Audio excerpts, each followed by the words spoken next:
No século XVI, um homem rompeu o monopólio imposto pela Igreja Católica. Ele revolucionou a Europa e abriu uma nova visão sobre o mundo, sobre a espiritualidade e sobre Deus. Saudações! Eu sou o professor Ney Nordin e essa é a segunda parte da nossa conversa sobre a Reforma Protestante.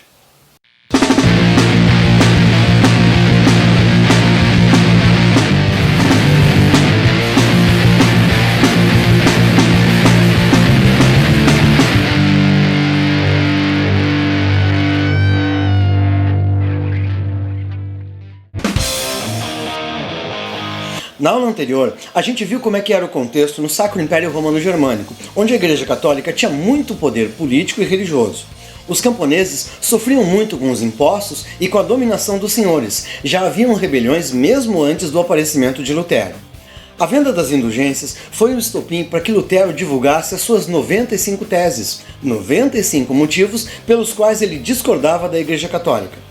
À medida que suas ideias foram sendo divulgadas, outros movimentos reformistas foram sendo estimulados também. Lutero foi intimado pelo Papa a se retratar.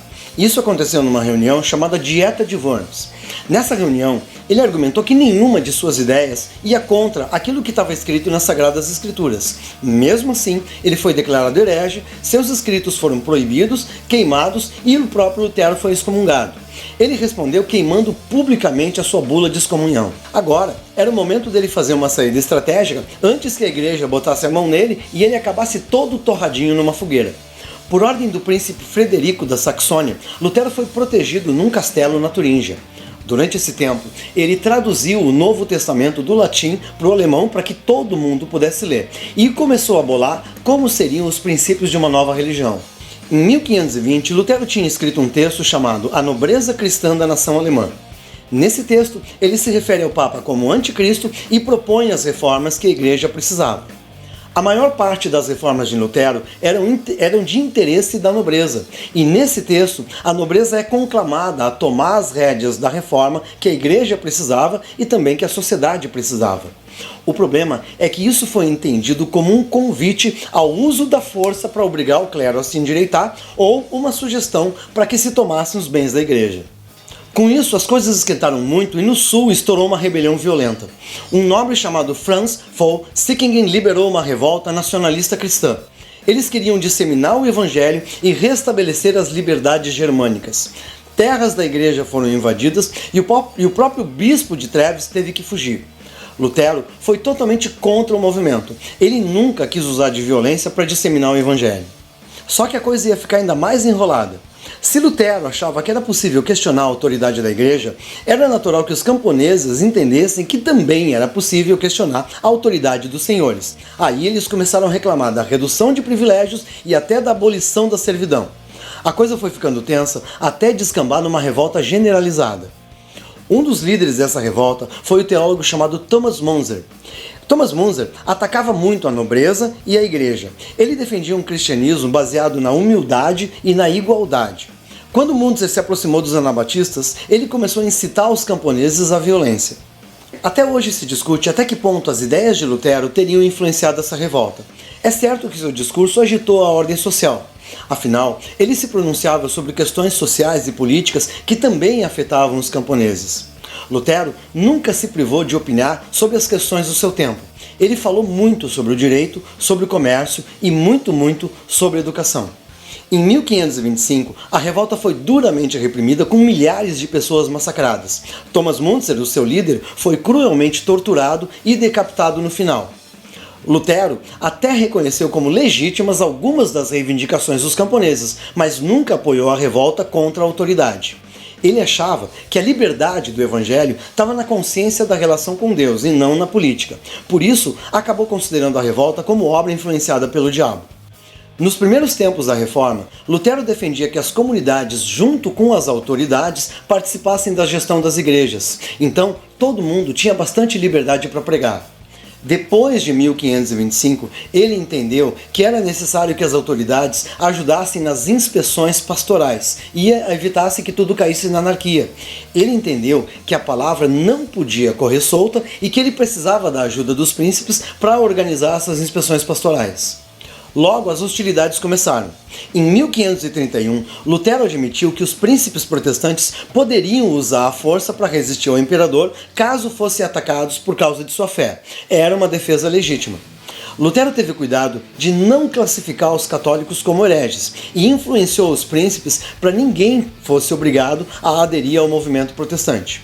Lutero nunca concordou com uma guerra de religiões. Combater o imperador era aceitável apenas por uma questão de defesa. Assim ele pensava também em relação aos turcos, que naquele momento eram uma ameaça. Mesmo assim, os confrontos aconteceram.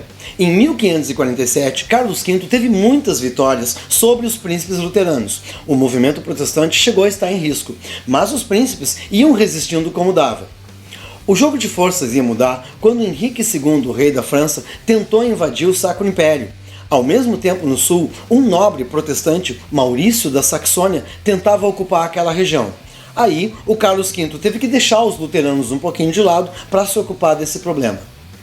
A paz foi acertada em 1555 com a Confissão de Augsburgo, o princípio de que cada príncipe podia escolher aderir ou não à religião protestante. Aos súditos cabia a opção de aceitar, se submeter ou então ir embora. Dessa forma, a situação da igreja luterana em cada região dependia da conversão do príncipe.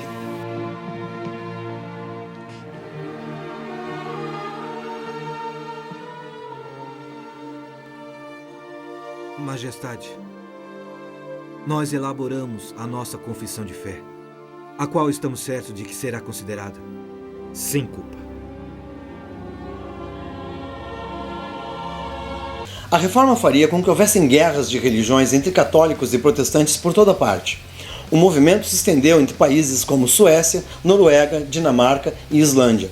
Mas foi Genebra, na Suíça, que virou um verdadeiro centro do protestantismo. Ali foram preparados líderes que atuaram em toda a Europa. A chamada Segunda Reforma da Suíça veio por um homem chamado Ulrico Zwinglio. Ele enfrentava a igreja em debates públicos que muito contribuíram para a reforma protestante. As suas ideias eram mais radicais e às vezes nem Lutero concordava com elas. Ele também foi acusado de heresia. Embora ele não tenha deixado uma igreja organizada, ele influenciou muito o movimento calvinista. No final, ele encontrou a morte em confrontos justamente motivados por divergências religiosas. Um terceiro movimento de reforma também teve origem na Suíça. Os anabatistas eram mais fanáticos e mais radicais. O termo anabatista vem do fato de que, para eles, o batismo deveria ser realizado na idade adulta, como uma escolha consciente do indivíduo. Eles defendiam a completa separação entre igreja e Estado e criticavam muito o poder político da Igreja Católica. Sua base principal eram os pobres oprimidos pelo regime senhorial. Os anabatistas pregavam uma espécie de cristianismo primitivo com uma vida de simplicidade e igualdade. Foram eles que radicalizaram as ideias de Lutero e incitaram os camponeses à revolta na Alemanha. Essa revolta mobilizou 1/3 da população com um saldo de milhares de mortos.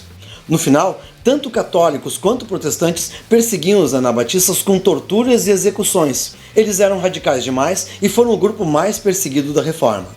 De maior alcance e influência foi a reforma do francês João Calvino. Formado em Direito, Letras e Teologia, logo que ele começou a se interessar pela reforma, ele teve que fugir da França. De passagem por Genebra, ele teve contato com um líder chamado Guilherme Farel e, a partir daí, se tornou ferrenho defensor da reforma. O calvinismo nasceu sob a influência de Lutero, mas foi muito além. Sobrevalorizando o trabalho e a poupança, defendia muito o lucro como fruto do trabalho honesto e não como um pecado. Isso atraiu muito a burguesia e ajudou no desenvolvimento do capitalismo. Segundo Calvino, a tese da predestinação explicaria o destino dos homens na Terra segundo a vontade de Deus. Os escolhidos trariam a marca da prosperidade material, fruto do trabalho sagrado. Esse apelo econômico fez com que o calvinismo se expandisse mais rapidamente que o luteranismo. Eles foram chamados de huguenotes na França, presbiterianos na Escócia, puritanos na Inglaterra e protestantes na Holanda. Calvino publicou sua obra-prima chamada Institutas da Religião Cristã, uma obra de referência para as igrejas reformadas.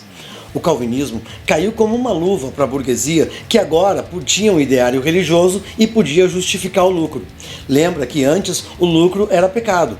Para os calvinistas, pecador era um nobre, que além de não trabalhar, explorava os verdadeiros trabalhadores. Não se pode falar em reforma sem falar na Inglaterra de Henrique VIII, um rei de temperamento instável, explosivo, cheio de manias excêntricas e diamantes. Esse rei queria muito um herdeiro masculino, coisa que a rainha Catarina de Aragão não lhe dava. O rei, enfim, se decidiu pelo divórcio, mas a rainha não gostou nada e apelou pela intermediação do Papa Clemente VII. Essa rainha era ninguém menos do que filha do casal Fernando e Isabel da Espanha e sobrinha do atual rei da Espanha, Carlos, o mesmo que era o Carlos V no Sacro Império Romano Germânico. Acontece que esse Carlos estava apoiando a Igreja Católica contra os protestantes da Alemanha. Logo, o Papa não ia querer ficar mal com a Espanha. Por isso, o Papa não autorizou o divórcio que o rei tanto queria. Lembrando que Henrique VIII é o cara que reforçou o absolutismo na Inglaterra. Por esse detalhe, ele andava muito incomodado com o poder e a riqueza da Igreja Católica. Essa história se estendeu por 7 anos até que o parlamento foi pressionado a votar o Ato de Supremacia em 1534. Além da total separação entre a Inglaterra e a Igreja Católica, o rei passava a receber todas as rendas do papado em solo inglês, além de se tornar o chefe total da Igreja com plenos poderes de reforma. Era o rompimento total. Todo mundo foi obrigado a aceitar o rei como chefe supremo da Igreja, ai de quem se recusasse. O pensador Thomas More se recusou a reconhecer a supremacia do rei e por isso foi decapitado. Essa história é contada no filme O Homem que Não Vendeu Sua Alma, dirigido por Fred Zinnemann, de 1966. Vale a pena assistir. Foi criada a Igreja Anglicana. Era basicamente igual à Igreja Católica, com a diferença que o chefe supremo era o rei. O mentor teológico da Reforma Anglicana é o arcebispo de Canterbury, Thomas Cranmer, que elaborou a liturgia básica da religião. Ele é conhecido como o arquiteto da Reforma. Depois, ele foi queimado como herege no reinado da rainha Mary I. É muito famosa a história que coloca Ana Bolena como pivô da Reforma na Inglaterra. Dizem que ela era ousada, ambiciosa e muito cortejada por todos os cavalheiros da corte. Quando o rei botou os olhos na beleza de Ana, ele ficou louco de desejo e passou a cortejar a dama com muita insistência. Logo ela deixou claro que não estava a fim de aventuras e intimou o rei a se divorciar. A coisa se estendeu até que Ana conseguiu se tornar rainha da Inglaterra no lugar de Catarina de Aragão. Ela teve muito poder e influência na corte. Só que ela também não conseguiu dar para o rei o herdeiro masculino que ele tanto queria. Com uma longa lista de inimigos e muito impopular na corte, ela se tornou um empecilho aos projetos do rei, que logo se cansou da nova esposa. Acusada de adultério e de incesto, Ana Bolena subiu os degraus do cadafalso para ser decapitada. Você pode conferir a história de Ana Bolena em pelo menos 2 filmes. Ana dos Mil Dias, de 1969, e a outra, de 2008.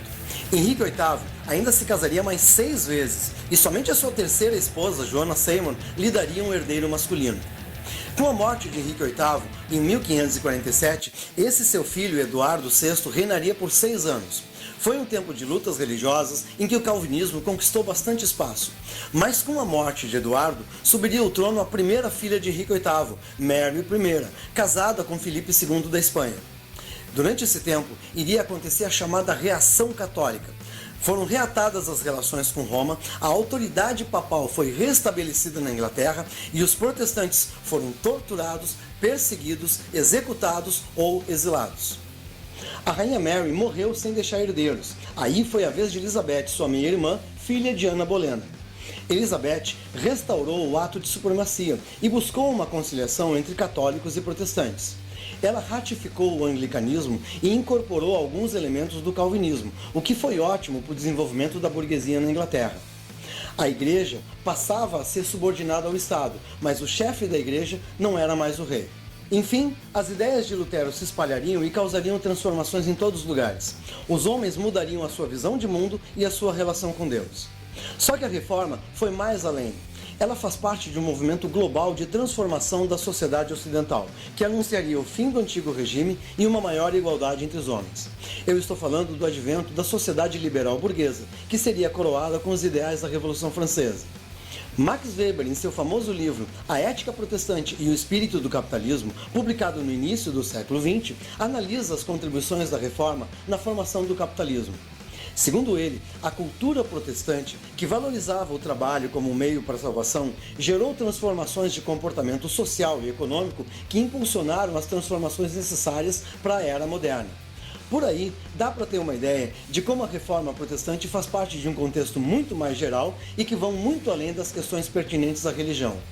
A reforma protestante é um dos eventos formadores do mundo contemporâneo. É preciso ver ainda a reação da Igreja Católica a toda essa contestação.